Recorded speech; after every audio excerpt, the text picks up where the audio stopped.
Vamos falar sobre inflação e como isso afeta as nossas finanças, tanto pessoais como das empresas corporativas.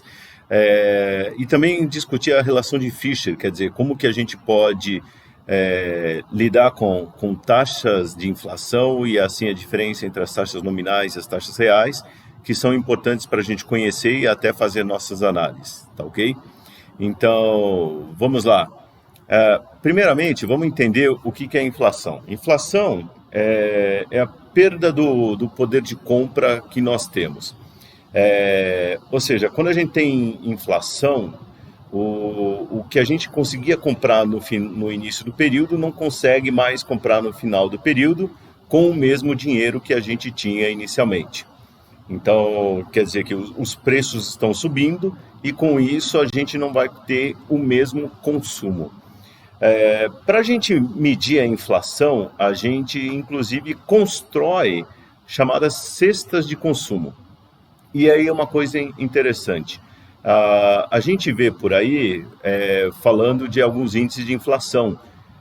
Por exemplo, o IPCA, que é usado pelo governo como referência, Índice de Preços ao Consumidor Amplo. E essa palavrinha ampla é importante porque ela acaba abrangindo o país todo. Isso quer dizer, todo mundo aqui no país tem, em conjunto, uma inflação que é a medida pelo IPCA. Só que ela não reflete a inflação das regiões isoladamente ou das famílias isoladamente. Então, cada um de nós tem um determinado consumo, um padrão de consumo, e esse padrão de consumo vai ter uma determinada inflação. Então, por exemplo, algumas pessoas são veganas, então elas têm um consumo que é diferente de outros que consomem carne, e com isso eles vão ter inflação diferente.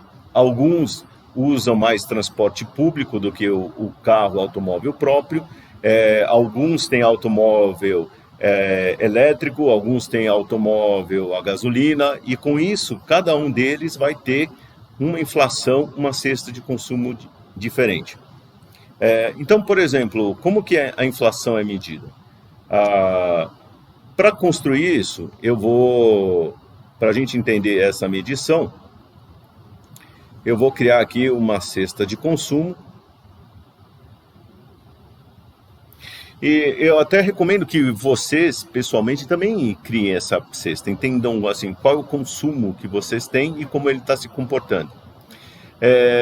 Essa cesta de consumo, vamos dizer, assim, eu vou colocar aqui uma cesta de consumo assim, bem chique. Então, vou dizer que aqui, ó, consome caviar, consome champanhe. Pessoal, isso é um exemplo, então, assim, coloquem, pense na sua própria cesta de consumo.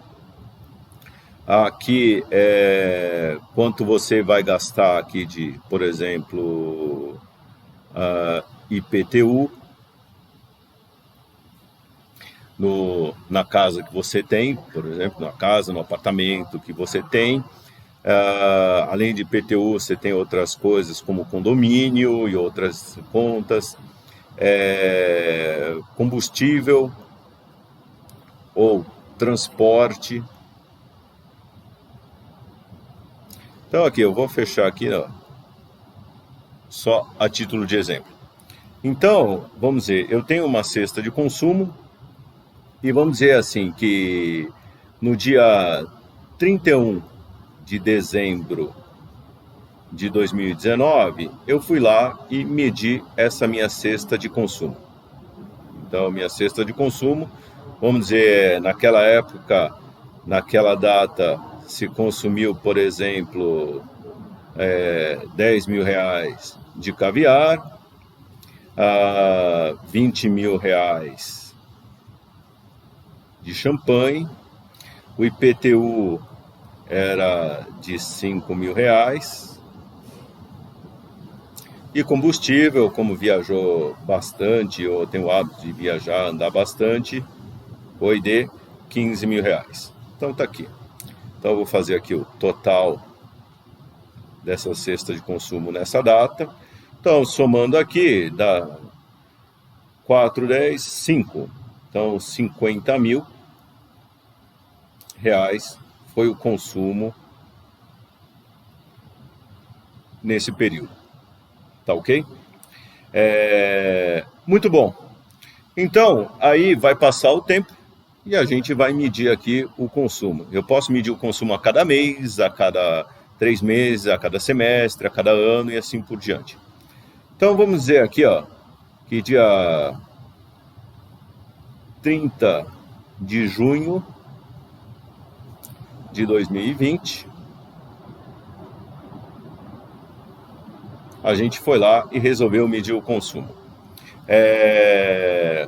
Vamos dizer assim, o caviar aqui subiu de preço, porque o caviar tinha relação, por exemplo, com o dólar, e foi aqui para 12 mil. A champanhe, ela foi aqui para 23 mil. Tá ok?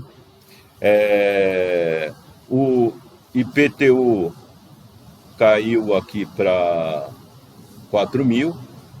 Vamos dizer, a prefeitura recalculou tudo que estava sendo consumido, ou melhor, fez um recálculo dos terrenos e tal, valor venal, e resolveu derrubar ou diminuir o IPTU. E o combustível, vamos dizer, subiu para 16 mil. Tá ok?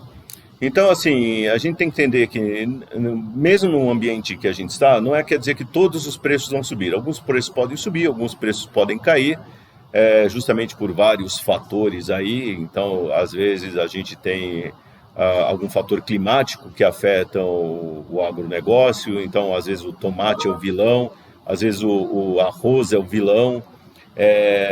Então, dependendo de situações climáticas ou alguma coisa do mercado, então, por exemplo, o real se desvaloriza em frente ao dólar e isso faz os itens importados ficarem mais caros e assim por diante. Então, não é que todos os preços vão necessariamente subir. Às vezes a gente pode ter até uma questão de algum choque de tecnologia em um determinado setor, e aqueles itens ficam mais baratos, porque foi implementada uma tecnologia que acaba reduzindo preços. Então, agora, somando, aqui dá 10, 15, aqui sobe 1, daqui, ó, 55 mil. O importante, quando a gente está fazendo a medição da nossa cesta de consumo, é que a mesma quantidade, até para fins de comparação, fique igual aqui nos mesmos períodos. Senão, se você começar a consumir, por exemplo, mais caviar depois, ou diminuir o consumo do caviar, o que acontece? Você está comparando laranjas com bananas. Então, ou resolveu fazer dieta, então diminuiu aquele consumo. Então, é importante sempre, na hora de montar a sua cesta de consumo, garantir que as quantidades sejam iguais. Senão, você vai estar medindo as coisas de maneira errada. Aliás, essa é uma das grandes dificuldades que tem os institutos, as fundações, que medem, que constroem os índices de inflação. Que muitas vezes essas quantidades ficam difíceis de serem medidas, outras coisas podem surgir, o padrão de consumo das pessoas pode mudar. Então, aos 20, 30 anos atrás, você não tinha consumo de internet. Hoje, o consumo de internet e de telefonia celular é muito grande dentro dos gastos das famílias, e não só das famílias, das empresas como um todo. Então, muitas vezes, você tem que alterar essa cesta, e é isso que a metodologia usada pelos institutos ou fundações que calculam os índices tem que se atentar justamente para você não perder a comparabilidade e a medição. Muito bom, e aí agora a gente já pode medir. Eu já garanti que as quantidades são iguais de consumo, tanto de um período como o outro, e aí eu já posso medir. Qual que foi a inflação aqui do final de 2019 até o final de junho? Então, é fácil isso. Eu pego o valor final, os 55 mil, menos o valor inicial, 50 mil, e divido pelo valor inicial, que é o 50 mil. Tá ok? Com isso, a gente chega, já colocando em percentual, a 10% de inflação no período. Essa foi a inflação dessa cesta de consumo, dessa família ou dessa pessoa, que não casa necessariamente com o índice oficial do governo, como por exemplo o IPCA,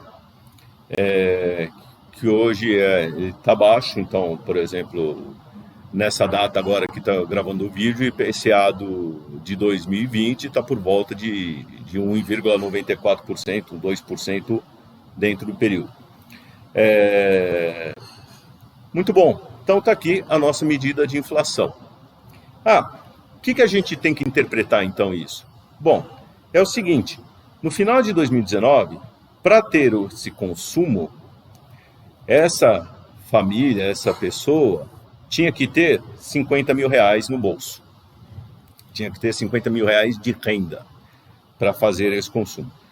No final de junho, para consumir as mesmas coisas, essa pessoa precisava ter 55 mil reais. Isso quer dizer que, para manter o seu poder de compra, essa pessoa precisava o quê? Que a sua renda crescesse também 10%. Ou seja, aí, se essa renda cresceu 10%, essa renda 10% quer dizer o quê? O salário daquela pessoa, o prolabore, ou as aplicações financeiras que ela fez, tem que estar rendendo 10%. Senão, ela não vai conseguir consumir as mesmas coisas que consumia anteriormente. É por isso que a inflação, inclusive, a gente costuma sentir muito no bolso. E às vezes sem perceber, porque a gente está acostumado, tem um determinado salário, uma remuneração, conforme está passando o tempo, a gente está gastando mais e está faltando assim, não está conseguindo consumir aquilo que tem por hábito, está acabando o dinheiro antes. É o caso da inflação. A inflação, alguns até dizem que, olha, ter um pouco de inflação é bom. Inflação, no geral, não é bom. Assim como a deflação também é problemática. A inflação tem que estar sempre sob controle. Deixar a inflação escapar é tirar o poder de compra da população. Ela consumir menos, ela se alimentar mal, ela não ter, ela abrir mão de alguns itens, como, por exemplo, plano de saúde, e isso não é saudável para a população, para o país como um todo. Por isso que a inflação tem que ser sempre muito bem controlada. A gente tem alguns índices de inflação, na verdade tem vários índices de inflação por aí, a gente vai ver alguns. Eu abri aqui, vocês estão vendo essa tela, é o site do IPEA Data. O IPEA, ele tem nesse site uma série de dados, então vocês podem baixar, consultar. Índice de inflação, por exemplo, eu vejo aqui na opção macroeconômico, escolho aqui os vários temas. No tema, inflação está relacionado com preço, então procura aqui, preços. E aqui estão os vários institutos, fundações que calculam índice de inflação. Tem, por exemplo, o próprio IPEA, o IBGE, FIPE, FGV. Aqui eu vou clicar aqui, esse da FGV, e aqui alguns dos vários índices de inflação calculada aqui pela FGV. Na época, inclusive, da hiperinflação, nos anos 80 e também parte dos 90, as empresas contratavam os institutos e fundações para calcular seus próprios índices de inflação, justamente porque o índice geral usado pelo governo não casava necessariamente com o consumo, com os gastos daquela empresa. Então aqui a gente tem um dos índices mais antigos aqui do Brasil, que é o IGPDI, o Índice Geral de Preço e Disponibilidade Interna. Então clico aqui, que é um índice muito usado para, por exemplo, reajuste de tarifas públicas, energia elétrica, saneamento. Então, olha aqui, ó. Tá aqui, ele normalmente, os índices de inflação, cada índice de inflação, ele representa uma certa cesta de consumo. Quem tiver curiosidade, inclusive, entre no site desses institutos, no caso da Fundação Getúlio Vargas, o IBRE ou o IBGE, e aí vocês podem ver e entender melhor o que é essa cesta de consumo e a metodologia usada. E aí você normalmente adota como referência uma certa data como base 100 para calcular os índices. Assim como que a gente fez agora no papel do índice de consumo, que eu usei como referência ali, 31 de dezembro de 2009, e usei como base os 50 mil, tá ok?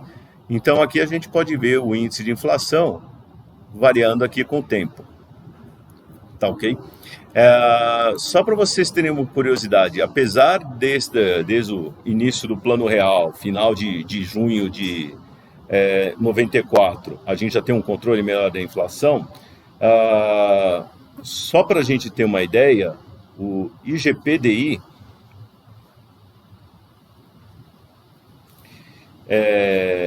como número índice, em julho de 1994, ele tinha o valor de 98,37. Em julho de 2020, o índice estava em 819,00, tinha uns arredondamentos aí. Isso daqui, quando a gente calcula em termos percentuais, dá aproximadamente 732% no período aqui de 16 anos. Ou seja, pessoal, apesar do Plano Real ter estabilizado, reduzido a inflação, na época dos anos 80, inclusive quem quiser entre lá no site do IPEA e dá uma olhada lá no IGPDI, no IGPM, e veja os índices de inflação naquela época, a gente está tendo muita inflação. Então a inflação está presente, a inflação é como se fosse juros sobre juros, porque a gente tem que entender o seguinte, os preços aqui subiram de 50 para 55 mil. Depois, no próximo período, eles vão continuar, se a gente estiver num ambiente inflacionário, eles vão continuar subindo, mas sobre a nova base aqui, sobre os 55 mil. Então é como se fossem juros compostos, juros sobre juros. Por isso que a inflação tem que estar sempre muito sob controle. Não dá para admitir um pouco mais de inflação.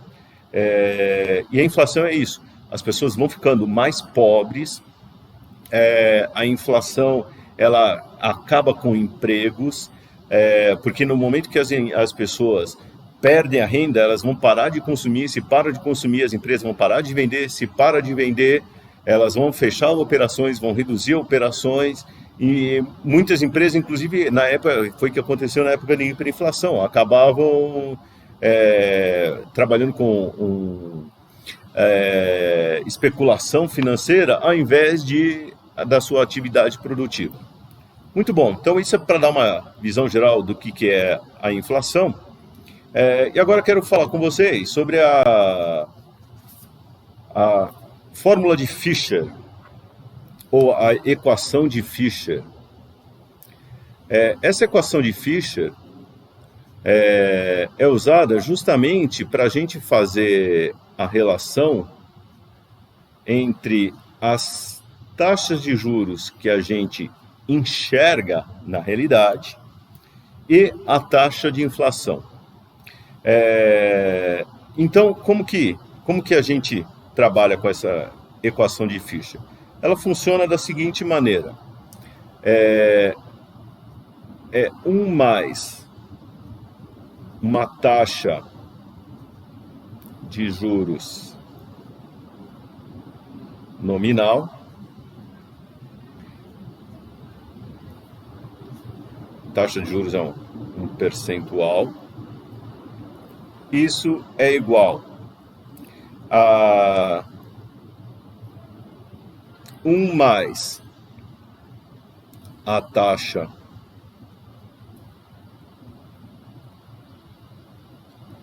de inflação. E aí pode ser, dependendo do cálculo que a gente está fazendo, pode ser uma taxa de inflação projetada ou pode ser uma taxa realizada, se a gente quiser ver como que foi no passado. Tudo isso vezes a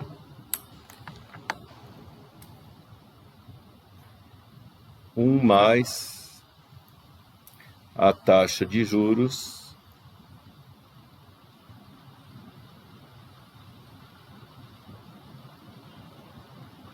real. Então vamos lá. O que é a taxa de juros nominal? Taxa de juros nominal é a taxa que a gente está enxergando. O que é a taxa que a gente está enxergando? Peguei R$100 e investi. No final do ano, ele rendeu 5%, ou seja, tendo R$105 ali na conta, 5% é a taxa nominal. É aquela que eu estou enxergando, é aquela que eu estou recebendo. Está lá, está no bolso. Tá ok? Ela é palpável. O que é a taxa real? É a taxa de juros que eu vou ter acima da inflação. Ela não é uma taxa que é visível, a gente tem que calculá-la. Tanto que, normalmente, o que a gente faz? A gente tem a taxa nominal, a gente divide por 1 mais a taxa de inflação, subtrai 1 e calcula qual que foi o rendimento real que a gente teve nesse período. Ou existem alguns títulos, como por exemplo lá no site do Tesouro Direto, que eles já oferecem, por exemplo, a inflação medida pelo IPCA e os juros reais, por exemplo, 4% ao ano, 5% ao ano, 3% ao ano. Tá ok? E aí você compõe a taxa de inflação projetada com a taxa que está sendo prometida pelos juros, pelo título, e aí calcula quanto que é o nominal. Tá ok? Então essa é a equação de Fischer que a gente usa justamente para saber, olha, a partir da taxa de inflação mais a taxa real, como que eu chego na nominal, ou contrário, a partir da taxa nominal e a taxa de inflação, quanto que é a taxa de juros real. Da mesma forma, a gente pode usar a base dessa relação para o dinheiro. Então, como que funciona no caso de dinheiro? A relação é a seguinte: alguma coisa, algum ativo em moeda corrente, então dinheiro que eu tenho, ou o termo que se usa é moeda corrente, ou nominal, isso aqui é dinheiro, tá ok? Isso aqui é igual, segue a mesma relação. 1 mais a taxa de inflação, que pode ser a esperada ou a realizada, aí dependendo se a gente está fazendo uma projeção ou analisando o que aconteceu no passado,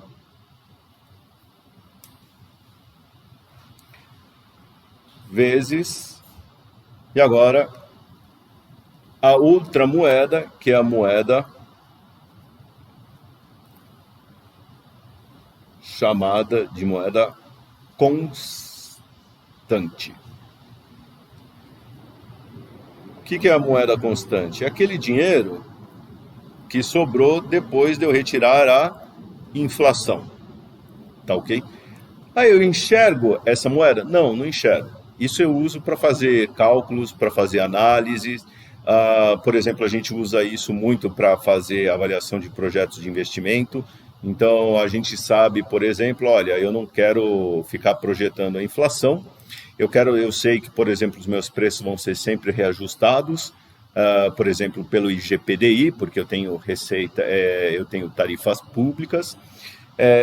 Então, eu quero fazer projeções não com a moeda da data, que já foi inflacionada, já tem inflação lá dentro, mas eu quero com a moeda que foi expurgada da inflação, já expurguei a inflação dela, tá ok? Que é a moeda constante, tá joia? Então muitas vezes eu pego e faço, vou fazer fluxos, por exemplo, de 10 mil reais em moeda constante. Ah, eu vou ver na minha conta, tem 10 mil reais? Não, daqui a um ano você vai ter 10 mil reais vezes mais inflação na sua conta, que é a moeda corrente, tá ok? E aí essas equações a gente pode usar à vontade. Então, por exemplo, quero chegar e calcular quanto que foi a taxa de juros reais, é o que eu comentei, é só inverter. Então, a taxa de juros real, ela vai ser igual a 1 mais a taxa de juros nominal. Eu estou usando a equação de Fischer, só invertendo aqui, mandando para o outro lado aqui a inflação, dividido por 1 mais a taxa de inflação. Então está aqui e subtrai 1. A gente chega aí na taxa de juros real. A mesma coisa aqui. Quero saber quanto que é o fluxo em moeda constante, já que eu tenho quanto tem o que é moeda corrente. Constante. Lembrando, moeda corrente é aquela que eu estou enxergando mesmo. Eu pego quanto eu recebi ou projetei que vou receber em moeda corrente, quanto que vai estar lá na conta mesmo, e divido por 1 mais a taxa de inflação.